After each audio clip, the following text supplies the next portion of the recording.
Welcome back into the Sports Source. This segment is brought to you by Madisonville Marine. The Downtown Knoxville Boat Show is coming up February 29th through March 3rd. That's Thursday through Sunday. And they will have 30, I'll repeat it, 30 boats on display. Great promotions and incentives. You can stop by and see Madisonville Marine at the Convention Center starting Thursday. Did you hear that, Bob Hodge? 30 boats. How many boats? 30 boats. Trying to figure out how many of those I could finance. Between now and Thursday, time to figure it out. It took a little bit more time maybe than Tennessee fans wanted, but they got the word that they wanted Friday afternoon. Judge Clifton Corker, with his decision on Friday afternoon, with a preliminary injunction that prohibits the NCAA from punishing athletes or boosters for negotiating name, image, and likeness deals during their recruiting process or players in the transfer portal. It's not a final ruling, but it's a big win for Tennessee and will provide a big statement on the future. We'll get to the future of college sports.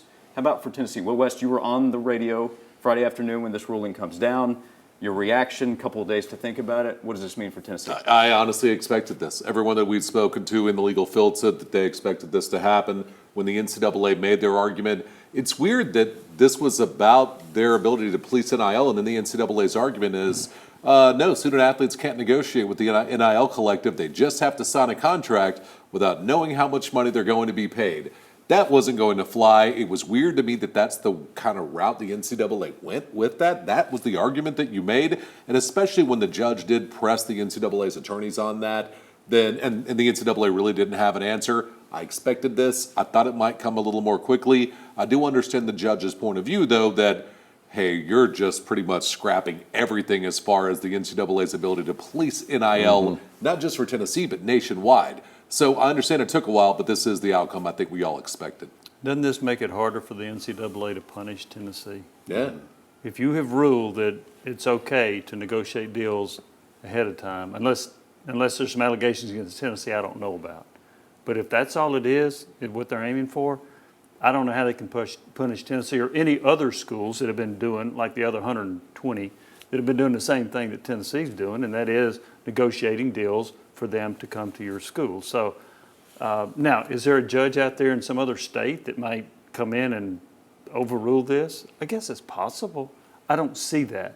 So I think it's a huge win for Tennessee, and to me, it indicates strongly that Tennessee is not going to be punished by the NCAA.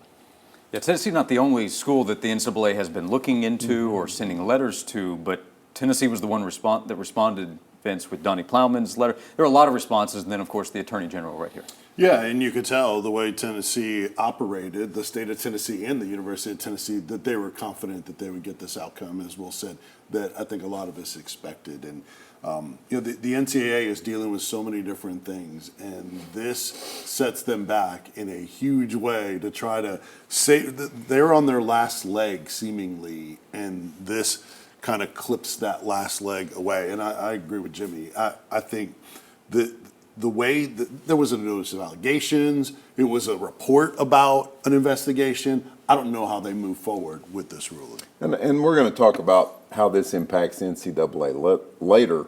But as far as the University of Tennessee goes, I think that Tennessee jumped out in front of NIL. I mean, there were stories about it nationwide. We know about what was reported in The Athletic, and then it came out, Nico, all this stuff. And so I wonder how much of this just goes back to that, because as Will said, you're bringing an investigation of what? You're doing what? And I just sort of think that Tennessee was loud and they were proud and they were the biggest NIL thing going there for just a little while. And so I wondered if the NCAA just said, okay, this is where we're going to go because these people have talked about it. And maybe the impact on Tennessee, I think, which is overall incredibly positive that you got this injunction, but it is also just that the NCAA was, okay, we've got to put a stake in the ground someplace, so we might as well just do it here. I think Spire Sports hurt that a little bit. When they came out and started bragging about all the money we got, you want the best cars, you come here, you want the best apartments, you come here. They even said the best tires. Yeah. And so I think that brought some focus to it. And one reason I'm convinced about it, if they didn't feel that way, then why did Tennessee tell Spire cool it? And I know for a fact they did. Quit going out there boasting about it. Let's just kind of go undercover here a little bit with this stuff. Even though we think it's okay, you don't need to go bragging about it. You're bringing too much attention, and I think that is what led Well, to it's kind of the old opposite of the squeaky wheel gets the grease. You were the squeaky wheel, so you got the investigation. But I do think moving forward for Tennessee, I'll be surprised if there ever is a notice of allegations given to Tennessee on this one. I think the NCAA licks their wounds and walks away. I think they wanted a couple of quick hits like with Florida State where slap on the hand, you have 2 years probation, we look like, it's like security theater, right? We look like we're actually doing something about what's happening in the NIL world right now when we're actually not. And I don't think they do anything towards Tennessee or come after them at all. I really don't. And well, I agree. I think that's the biggest reason why Tennessee was the target. Maybe not because they were, boisterous. I think it's because that's how they could send a statement that would resonate to the rest of college athletics because of their success in the NIL space. So if you go after Western Kentucky, you're not going to send that same message. But you do against Tennessee. It may be a dream world that they thought that, but I think that's a big reason why they did. Florida State took their lumps, right? Florida State took it. Tennessee didn't. Right. Florida, we still don't even know. I wonder if that'll go retroactive. Yeah. Now, what Florida State did was different from Tennessee because they had a coach that actually drove Drove a the prospect kid, to yeah. the collective. Okay, you should know better than that. No. That's not very smart. But Some loose buttons on that one. yeah, exactly. So that's different from what Tennessee did. There's no evidence that Tennessee did that. So I'll be curious to see where it goes. But I do wonder, one, if Florida State gets cleared of that. But I also don't think any punishment's coming to Tennessee or any other schools that have been engaged in the same conduct as Tennessee. Does this add to the confidence from Tennessee fan base or people around UT in the leadership of the school? Donnie Plowman, Randy Boyd, Danny White, with how they handled this? Yes, because they won.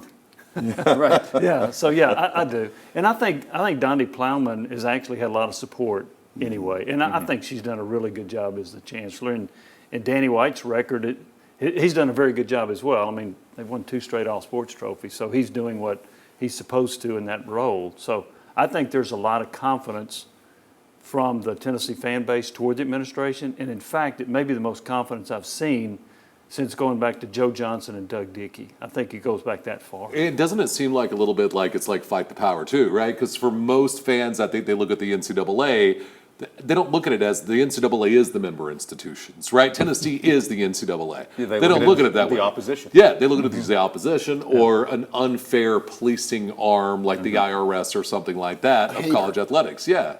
Yep. And the fans will rally around that. Absolutely. We have seen. So the impact on Tennessee, good news for Tennessee. It seems when we come back, what about the future of college sports, the NCAA? What's the impact there? That's next.